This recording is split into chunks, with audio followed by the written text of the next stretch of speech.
Subsidy, incentive, grant அப்படின்னா என்ன difference அப்படின்னு பார்த்தீங்கன்னா, கவர்மெண்ட்டில் வந்து நிறைய ஸ்கீம்ஸ் இருக்கும். கவர்மெண்ட்டில் எனி டைம் சப்சிடினாலே நீங்கள் வந்து ₹1 பணம் போடுறீங்க, இல்லை ₹1,00,000 பணம் போடுறீங்கன்னா அதுக்கு வந்து அவங்க கவர்மெண்ட்லேருந்து ஒரு ₹10 திரும்ப கொடுக்குறாங்கன்னா, நம்மளை போட்ட முதலீட்டுக்கு நம்மளை வந்து என்கரேஜ் பண்ணுறதுக்காக கொடுக்கக்கூடிய விஷயம் சப்சிடி.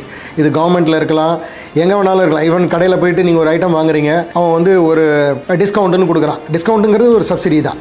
கிராண்ட் அப்படின்னீங்கன்னா, கவர்மெண்ட்டு உங்களை ஒரு விஷயத்தை நடத்த வைக்கிறதுக்கு கொடுக்கக்கூடிய ஃப்ரீயான விஷயம். கவர்மெண்ட் இல்லை, ஒரு எஜுகேஷனில் நீங்கள் நல்லா படிச்சிருக்கீங்க, உங்களுக்கு வந்து ஒரு ஸ்காலர்ஷிப் கிடைக்குதுன்னா அதுக்கு பேர் கிராண்ட். அதே மாதிரி வந்து லோன் அப்படின்னீங்கன்னா, உங்களோட உடைமைகளையோ இல்லை உங்களோட விஷயத்தையோ பிளெட்ஜ் பண்ணி அதை கடனாக வாங்குறீங்க. லோனுங்கிறது நீங்கள் திரும்ப கொடுத்து ஆகணும், வித்து வட்டியோடு சேர்த்து. சப்சிடிங்கிறது வந்து நீங்கள் செய்யக்கூடிய விஷயத்துக்கு உங்கள் பணத்துலேருந்து உங்களுக்கு ஒரு பகுதியை திரும்ப கொடுக்குறாங்க. கிராண்ட்டுங்கிறது உங்களை ரிவார்டு பண்ணக்கூடிய விஷயம். இதுதான் அந்த 3த்துக்கு உண்டான விஷயங்கள்.